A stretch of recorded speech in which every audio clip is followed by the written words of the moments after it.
So hey guys, I am Manish and I am back with a new practice paper. It's called Reasoning and General Awareness for Colby Raga. This is useful for Air Force and Navy both exams. So guys, if you are preparing with me, so please watch this video till the end. तो अंत तक video देखना है आपको। उसके बाद में हम यहाँ पे सभी क्वेश्चंस को प्रैक्टिस करना है, अपना स्कोर आपको काउंट करना है, जो मैं पहले भी वीडियोस में बता चुका हूँ कैसे आपको करना है। साथ ही साथ अगर आपको थोड़े बहुत वक्त की ज़रूरत है सोचने के लिए, आप अपने वीडियो को पॉज करके भी क्वेश्चन को काउंट कर सकते हैं, उसके बाद आप आगे बढ़ सकते हैं। तो ठीक है गाइस, शुरू करते हैं आज का वीडियो। देखिए फर्स्ट क्वेश्चन आपके पास में है कि 464 पैसे को रुपयों में चेंज कीजिए। ठीक है, तो यहाँ पे आपको सिंपली आपको पता ही है कि 100 पैसे इज इक्वल टू होता है 1 रुपीज़। तो आप इसे 100 से डिवाइड कर दीजिए, तो आपके पास में आंसर आ जाएगा ऑप्शन नंबर ए 4.64 रुपीज़ इसके हो जाएंगे। ओके, नेक्स्ट आपके पास में है 256 का वर्गमूल क्या होगा। तो 256 का वर्गमूल आपको पता ही है कि 16 हो जाएगा, तो ऑप्शन नंबर बी आपके पास सही हो जाएगा। आप लोगों को लग रहा होगा कि काफ़ी सिंपल क्वेश्चन है, तो देखिए कुछ प्रैक्टिस पेपर में सिंपल क्वेश्चन भी आते हैं, तो कुछ क्वेश्चन में आपको लग सकता है सिंपल हों, लेकिन इतने भी सिंपल नहीं होंगे आगे के क्वेश्चन। नेक्स्ट क्वेश्चन आपके पास में है कि विवेक ने एक वस्तु पर 25% का लाभ कमाकर 375 रुपये में बेची, तो उस वस्तु का क्रय मूल्य क्या होगा। देखिए मैं आपको हमेशा इस टाइप के क्वेश्चन को एक फ्रैक्शन मेथड बताता हूँ, उसी मेथड से मैं आपको करके दिखाता हूँ। 25% का आप फ्रैक्शन निकालेंगे तो 1/4 होगा। निकाल सकते हैं कि जैसे भी जो भी परसेंटेज आपको दिया गया उसे 100 से आप डिवाइड करेंगे तो आपके पास फ्रैक्शन आ जाता है। इसे आप 25 से डिवाइड करेंगे तो 1/4 आपके पास आ जाएगा। ठीक है, और जैसे ही आपके पास 1/4 आता है तो फ्रैक्शन में जो नीचे की वैल्यू होती है वो प्रिंसिपल होता है, यानी कि आपके पास क्या हो जाएगा, कॉस्ट प्राइस हो जाएगा। और यहाँ पे जो होगा ये क्या हो जाएगा आपके पास में, प्रॉफिट या लॉस जो भी आपको हो रहा है ये प्रॉफिट आपका हो जाएगा। तो कैसे आप इसे करेंगे, तो देखिए आपके पास में कॉस्ट प्राइस हो गया, ये सेलिंग प्राइस हो गया। कॉस्ट प्राइस आपके पास में नीचे की वैल्यू 4 और प्लस में ये सेलिंग प्राइस क्या होती है, यानी कि अमाउंट आपके पास में क्या हो जाएगी, प्रिंसिपल। वो तो कंपाउंड इंटरेस्ट में होता है, लेकिन इसे हम यहाँ पे क्या मानने वाले हैं, सीपी मानने वाले। तो सीपी 4 हो गया, प्रॉफिट आपके पास 1 हो गया, 4 + 1 यानी कि 5 आपका क्या हो गया, एसपी। और ये बोल रहा है कि जो एसपी है आपका क्या है, 375 है। तो 375 से आप इसे रिलेट कीजिए। आप जैसे ही आप इसे रिलेट करेंगे तो आपके पास में ये 75 टाइम इसे कट जाएगा, यानी कि 5 से इसे डिवाइड करेंगे तो 75 टाइम, यानी कि आपके पास रिलेशन आ गया 75 का। अब चाहे जहाँ पे आपको आंसर निकालना हो आप 75 से मल्टीप्लाई कीजिए, क्वेश्चन में आंसर आ जाएगा। ठीक है, तो आप जैसे ही इसे 75 से मल्टीप्लाई करेंगे तो आपके पास आंसर आ जाएगा 300। तो ये क्या हो गया, इसका कॉस्ट प्राइस। आपसे पूछता कि प्रॉफिट कितना है, तो प्रॉफिट देखिए selling price minus cost price. Selling price है आपके पास में कितनी है, 375, और 375 माइनस 300 करेंगे तो आपके पास 75 हो जाएगा। डायरेक्ट आप ऐसे भी निकाल सकते हैं, रिलेशन आपके पास तीन कितने का है, 75 का, और 5 आपके पास क्या था, आपने माना था सेलिंग प्राइस, और 4 आपके पास था कॉस्ट प्राइस, यानी कि 5 - 4 आपके पास 1 को रिलेट करते हैं 75 से, आपके पास आंसर आ जाता 75 रुपीज़ का। यहाँ पे आपका आंसर हो जाएगा सही बी आंसर वाला। ओके गाइज, आई होप कि आपको ये ट्रिक समझ में आ गया होगा, और समझ में अच्छे से आया हो तो प्लीज़ वीडियो को लाइक कर देना और शेयर जरूर कर देना। ओके गाइज, नेक्स्ट क्वेश्चन देखते हैं। यदि आपके पास ए बी सी तीनों को कुल 150 वोट मिले हैं, ए और सी को 96 वोट हैं, बी और सी को 74 वोट मिले हैं, तो बी को कितने वोट मिले हैं। तो देखिए यार, सबसे पहले ये कहता है कि ए प्लस बी प्लस सी को आपको पास में 150 वोट मिले हैं। उसके बाद ए प्लस सी को कितने वोट मिले हैं, आपके पास में 96 मिले हैं, और बी प्लस सी को आपको वोट मिले हैं 74 वोट मिले हैं। कहता है कि बी को वोट कितने मिले हैं। तो देखिए यार, सबसे पहले मैं क्या करता हूँ कि ये क्या है, तीनों के वोट हैं 150। ओके, उसके बाद में आपके पास में अगर मैं ए प्लस सी के वोट निकाल दूं, यानी कि इस ए के और सी के निकाल दूं, तो बी के बच जाएंगे। तो 150 माइनस 96 में आपके पास में करता हूँ तो आपके पास आंसर आ जाता है 54, और जो कि ऑप्शन नंबर ए में आपको यहाँ पे दिख रहा होगा, तो यही आपका आंसर हो जाएगा। So okay guys, next question की तरफ चलते हैं। नेक्स्ट आपके पास में है ए एक भाग को 12 दिन में तथा बी उस काम को 24 दिन में करता है, तो बताओ दोनों एक काम को एक साथ कितने दिन में कर लेंगे। तो देखो यार, ए का इसकी कितने दिन में कर रहा है, 12 में, बी कितने दिन में कर रहा है, 24 में, एलसीएम ले लीजिए 24 हो गया। यही क्या हो गया, आपका टोटल वर्क हो गया। इसका कितना हो जाएगा, इसका हो जाएगा एफिशिएंसी हो जाएगा, इसका हो जाएगा 1 2 हो जाएगा, और इसका कितना हो जाएगा 24 वाले का, ये आपके पास में 1 हो जाएगा। ठीक है, तो इसकी एफिशिएंसी 1 हो गई, इसकी एफिशिएंसी 2 हो गई। ठीक है, तो यहाँ दोनों की एफिशिएंसी दोनों मिलकर काम कितने दिन में करेंगे, तो दोनों की एफिशिएंसी को जोड़ दीजिए, 2 + 1 3, और टोटल वर्क आपके पास में कितना था 24, यानी कि टोटल वर्क अपॉन एफिशिएंसी 3, ये कितने दिन में हो जाएगा आपके पास में 8 दिन में। तो यानी कि दोनों मिलकर उस कार्य को करते हैं तो 8 दिन में वो कंप्लीट कर लेंगे। तो ऑप्शन नंबर बी में आपको 8 दिन दिया गया है, तो ये आपका सही हो जाएगा। नेक्स्ट आपके पास में दिया गया है कि इनसे संबंधित अक्षरों को आपको चूज करना है। जैसे घसीटा मारना, इसका मतलब है लिखना, यानी कि आप लिखते कैसे हैं, जैसे मैं लिख रहा हूँ यहाँ पे, तो ये घसीट कर लिख रहा हूँ। तो यहाँ पे आपके पास में दिया गया है जैसे हकलाना, ये आपको शायद सही से नहीं दिख रहा होगा ये वर्ड, लेकिन मैं बता देता हूँ, हकलाना। हकलाने का मतलब क्या होता है, हकला कर क्या करते हैं हम, बोल देते हैं। तो ये आपके पास में हो जाएगा ऑप्शन नंबर सी में, बोलना। हकलाना मतलब बोलना हो जाएगा। ओके, तो यहाँ पे आपके पास में ऑप्शन सी हो गया सही। नेक्स्ट आपके पास में है 27, गलफड़ा मछली का होता है तो मानव का क्या होगा, फेफड़ा होगा, ऑप्शन नंबर सी। गलफड़े से मछली सांस लेती है तो हम किससे लेते हैं, फेफड़े से, तो ये आपके पास में हो जाएगा ऑप्शन नंबर सी आपके पास हो जाएगा। नेक्स्ट आपके पास में 28 क्वेश्चन के लिए डायरेक्शन आपको दिया गया है कि अनुक्रम को आपको पूरा करना है। तो देखिए AOP CQR यानी कि इस प्रकार से आपको दिया गया है। थोड़ा सा मैं जूम कर लेता हूँ, आपको अच्छे से दिखेगा। तो देखिए अब ए से आप देखिए, इसका 3 अक्षर का एक ग्रुप दिया गया है। ए से क्या हो रहा है सी, सी से क्या हुआ ई, ई से क्या हुआ सी, जी हो गया आपके पास। ए 1 पे आता है, ये 3 पे आता है, ये 5 पे आता है, ये 7 पे आता है। देखिए आप नंबर्स में कन्वर्ट कर लेते हैं तो आपको पता ही होगा कि अपना जो माइंड होता है वो नंबर्स पे ज़्यादा काम करता है। तो आप नंबर में कन्वर्ट कर लेंगे तब आप पे देखिए 1 3 5 7, तो आपको पता चल गया 9, 9 पे क्या आएगा आपके पास, आई आने वाला है। ओके, उसके बाद आपको ये सभी चीज़ें पता होनी चाहिए कि कौन सा कोड किस नंबर पे आता है, A to Z आपको पता होना चाहिए कि किस नंबर पे कौन सा कोड आता है। साथ ही साथ आपको उसका रिवर्स भी पता होना चाहिए, जिससे कि आपको कभी भी दिक्कत ना हो ऐसे क्वेश्चन को करने में। ओके, तो नेक्स्ट क्वेश्चन अब यहाँ पे करते हैं। नेक्स्ट जैसे ही अभी यहाँ पे आप करेंगे, देखिए यहाँ पे आपको पूछ रहा है कि ओ हो गया, ओ से क्या हो गया, क्यू हो गया, क्यू से एस, एस से यू। तो ओ कितने पे आता है 15, क्यू कितने पे आता है 17, एस कितने पे आता है 19, ये यू कितने पे आता है 21। तो अब अगला क्या आएगा 23, यानी कि 2 का अंतर आ रहा है। तो 23 पे क्या आता है डब्लू, यानी कि आई डब्ल्यू। तो ऑप्शन नंबर सी आपके पास एक अकेला ऑप्शन है जिसमें आई डब्ल्यू है। बाकी आप देख लीजिए जो ऑप्शन नंबर डी है जे डब्ल्यू है, ये आई डब्ल्यू वाला, तो आपके पास में एक्स हो जाएगा। इतना आपको ज़्यादा तक जाना नहीं है क्योंकि आपको ऑप्शन नंबर सी ही एक अकेला ऑप्शन मिल रहा है। तो टाइम की बचत करते हुए आपको आगे बढ़ जाना है। नेक्स्ट देखते हैं आपके पास में DHLR। ठीक है, तो देखो इसमें क्या हो रहा है आपके पास में, डी कितने पे आता है आपका 4, एच कितने पे आता है 8, एल कितने पे आता है 12, आर कितने पे आता है आपका 18।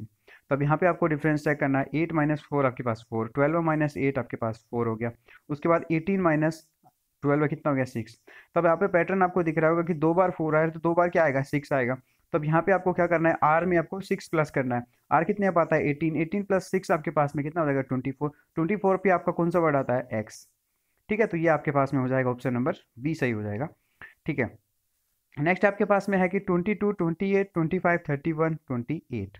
तो नेक्स्ट कौन सा होगा, तो देखिए इसमें एक सीरीज बन रही है, 22 से 25 गए, 25 से 28 गए, यानी कि आपके पास क्या कर रहे हैं, आपके +3 कर रहे हैं, जिसमें +3 किया। और नेक्स्ट आपके पास बन रहा है 28 + 20 31 हो जाएगा, इसमें भी +3 किया, तो अब आगे +3 करेंगे आपके पास में, तो 24 आप 34 आपके पास आंसर आ जाएगा। तो यहाँ पे option number B is correct यार। ओके, नेक्स्ट क्वेश्चन की तरफ चलते हैं। उसको चुनिए जो तीनों से भिन्न है। तो यहाँ पे आपको 4 ऑप्शन दिए गए हैं। 4 ऑप्शनों में कुछ इस प्रकार हैं कि ऐनक है, अंगूठी है, जुराब है, दस्ताना है। तो देखो अंगूठी को आप अंगुली में पहनते हैं, जुराब को आप पैर में पहनते हो, ठीक है, और दस्ताने को आप क्या पहनते हैं, हाथ में पहनते हो। तो यहाँ पे ये तीनों ऑप्शन तो यहाँ पे क्या है, सेम है, क्योंकि देखिए हाथ में और पैर में पहनने वाली वस्तु है। और जी ये चौथी वस्तु है ऐनक, ये क्या है, चश्मा, यानी कि आप आंखों पे पहनते हो, तो ये आपका अलग बात हो गया। तो ऑप्शन नंबर ए यहाँ पे आपका सही हो जाएगा। ओके गाइज, नेक्स्ट क्वेश्चन देखते हैं। नेक्स्ट आपके पास में कहता है कि ए उत्तर की तरफ, यानी कि अब जैसे भी आपको डायरेक्शन का क्वेश्चन मिले तो आप इस प्रकार से एंगल्स बना लीजिए। और यहाँ पे आप डायरेक्शन को डिनोट, आपको पता ही होना चाहिए कि इस साइड में नॉर्थ होता है, इस साइड साउथ होता है, इस साइड ईस्ट होता है, इस साइड वेस्ट होता है। बस इतना चीज़ आपको पता होना चाहिए, इसको आप आसानी से कर लेंगे। जैसे देखिए 3 किलोमीटर जाता है उत्तर की तरफ, तो यहाँ पे मान लीजिए 3 किलोमीटर है, उत्तर की तरफ गया। उसके बाद कहता है बाएं मुड़कर 2 किलोमीटर जाता है, तो यह बाएं मुड़ा 2 किलोमीटर गया, यानी कि यहाँ तक आ गया, सोच लीजिए। उसके बाद 3 किलोमीटर चलता है, बाएं मुड़कर फिर बाएं मुड़ता है और 3 किलोमीटर चलता है। तो देखिए यहाँ पे बाएं मुड़ेगा और यहाँ पे 3 किलोमीटर चलेगा, यहाँ पे 3 था, यानी कि इस पॉइंट पे आपका अब वापस यहाँ पे पहुंच गया।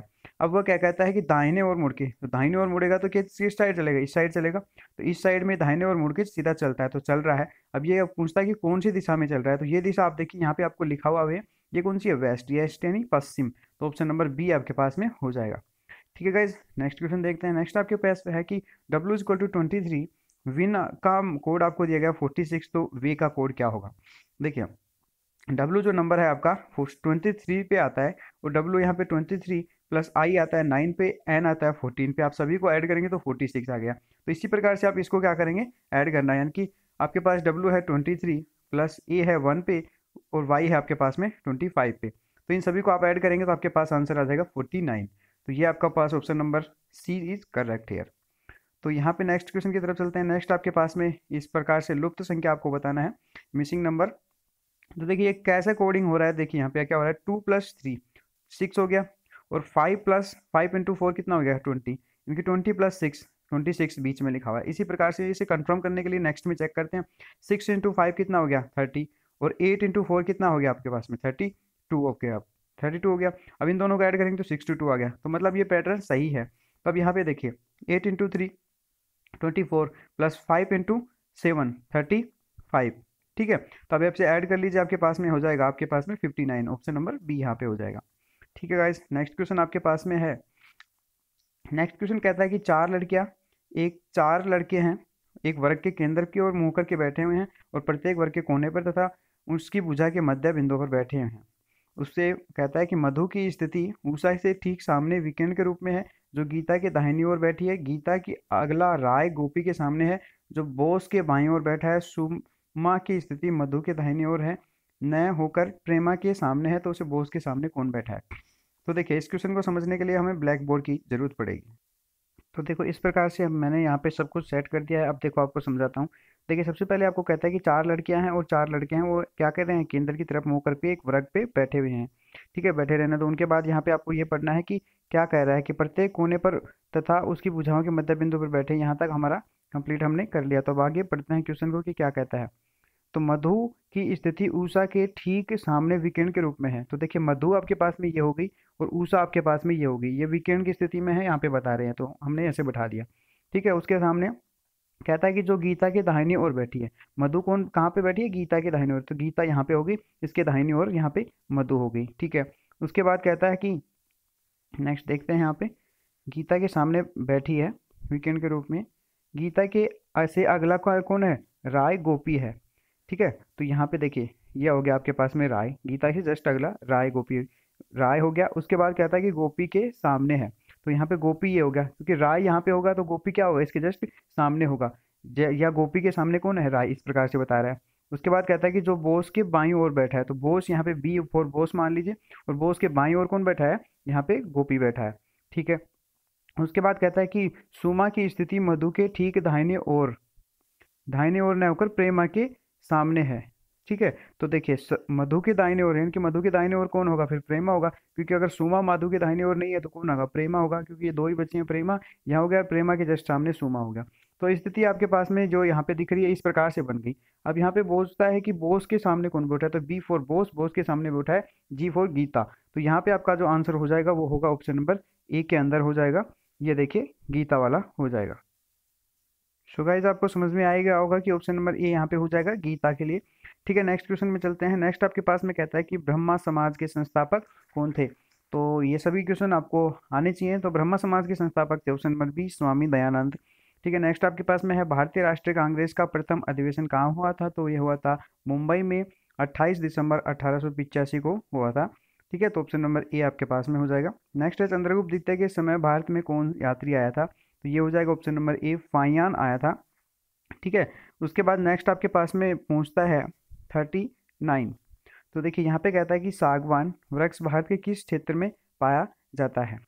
सो गाइज ये क्वेश्चन आप सभी लोगों को करना है और कमेंट में बताना है कि इस क्वेश्चन का आंसर क्या होगा। उसके बाद में मैं सही आंसर आपको बताऊंगा। तो यहाँ पे आपको जो आंसर पता है ये आपको बताना है। इस क्वेश्चन के लिए आपको स्पेशली बता रहा हूँ मैं। ठीक है, उसके बाद नेक्स्ट क्वेश्चन देखते हैं। वंदे मातरम किस पुस्तक के लिए लिया गया है, किस पुस्तक से लिया गया है। तो ये आपका ऑप्शन नंबर सी हो जाएगा, आनंद मठ से लिया गया है। ठीक है, नेक्स्ट आपके पास में है नौसेना दिवस 4 दिसंबर को किस उपलक्ष्य में मनाया जाता है।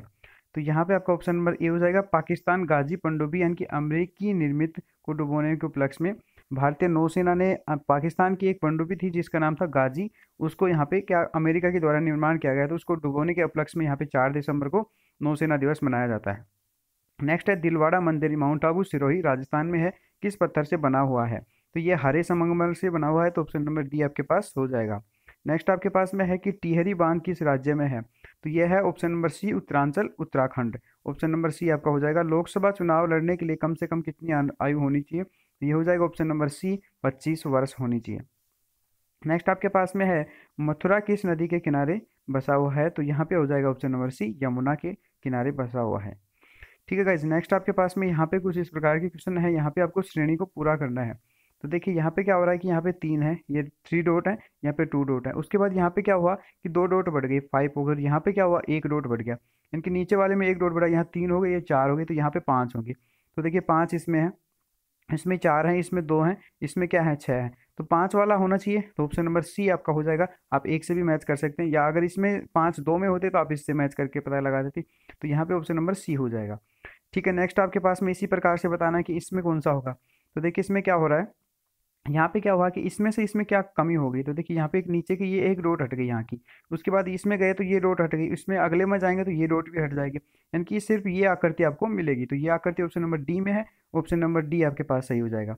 नेक्स्ट क्वेश्चन आपके पास में इसमें से बेमेल आपको चून करना है। तो देखिए ये सभी लगभग सेम है, यहाँ पे देखिए वाई वाई, यहाँ पे वाई वाई, तो एक्स एक्स एक्स, ठीक है। उसके बाद Z O Z O Z O Z O, तो इससे तो कुछ पता नहीं चल रहा है। उसके बाद आकृति देखें, तो ये आकृति के बीच में इस प्रकार प्लस बना हुआ है, 4 डॉट है, plus 4 dot plus 4 dot plus 4 dot, सभी में सेम है, इससे भी पता नहीं चला। उसके बाद देखिए कि यहाँ पे एक गोला बना हुआ है, इसके 2 राउंड है। उसके बाद ये वर्ग बना हुआ है, इसके भी 2 राउंड है। ये ट्राइंगल, इसके भी 2 राउंड है, लेकिन इसके देखिए तो ये क्या है, एक पंचकोण है। उसके बाद इसमें एक गोला बना है, पंचकोण ही होना चाहिए था दूसरा, प्लस में ये क्या है, डॉटेड लाइन है। तो ये ऑप्शन नंबर बी आपका डिफरेंट हो जाएगा, ऑप्शन नंबर बी सही हो जाएगा। ठीक है, नेक्स्ट क्वेश्चन की तरफ चलते हैं। नेक्स्ट क्वेश्चन आपके पास में कहता है कि इसमें से भिन्न बताइए। तो देखिए ये क्या है, एक ये आपके पास में हो गया पंचभुज, हो गया आपके पास में ये। ठीक है, तो ये 5 भुजाओं का है, यानी कि 5। ये क्या हो गया आपके पास में, एक षटकोण हो गया 6 भुजाओं वाला। ये क्या आपके पास ट्राइंगल हो गया। ठीक है, ये 3 भुजाओं वाला हो गया। ये आपके पास में कुछ अलग ही दिख रहा है। ठीक है, तो यहाँ पे जो आपका सही आंसर हो जाएगा वो हो जाएगा ये वाला, ऑप्शन नंबर डी आपके पास हो जाएगा। क्योंकि यहाँ पे देखिए इसमें सभी में क्या है, यहाँ पे इस प्रकार से क्रॉस लाइन विकिरणों को मिलाया गया है, इसमें भी इसके विकिरणों को मिलाया गया है, और ट्राइंगल में सभी माध्यिकाएं खींची गई हैं। लेकिन इसमें ऐसा कुछ नहीं है, इसके विकिरणों को भी नहीं मिलाया गया है, ऐसा कुछ नहीं किया गया। तो ये सभी से अलग है, तो ऑप्शन नंबर डी यहाँ पे सही हो जाएगा। नेक्स्ट आपके पास में है, इसमें से डिफरेंट आपको बताना है। ये लास्ट क्वेश्चन भी है इस सेशन का। तो यहाँ पे देखिए इसमें क्या है कि ये पंचकोण है, उसके बाद इसमें 5 यहाँ पे इस प्रकार की आकृतियां हैं, 1 2 3 4 5। ठीक है, ये ट्राइंगल है, इसमें 3 आकृतियां इस प्रकार की हैं, ये डॉटेड हैं। उसके बाद इस ये क्या है, एक षटकोण है, इसमें कितनी है, 5 हैं। उसके बाद ये वर्ग है, इसमें 4 हैं। तो देखिए जो है उस जिसकी जितनी भुजाएं हैं उतने ही इसके अंदर जो बनाए गए हैं।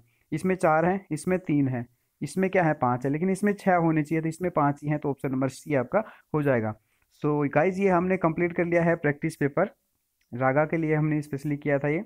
लोगों ने बोला था कि सर एक बार फिर से कुछ करा दीजिए, तो ठीक है हमने कंप्लीट कर लिया है। तो गाइज प्लीज़ सब्सक्राइब कीजिएगा मेरे इस यूट्यूब चैनल को। साथ ही साथ आपको कमेंट करके बताना है आपका क्या स्कोर रहा, और जो भी आपका समस्या है वो भी आप कमेंट करके बता सकते हैं। और शेयर करना है इस वीडियो को ज़रूर से, और लाइक तो कर ही दोगे आप लोग। So guys thank you so much, मिलते हैं नेक्स्ट वीडियो में।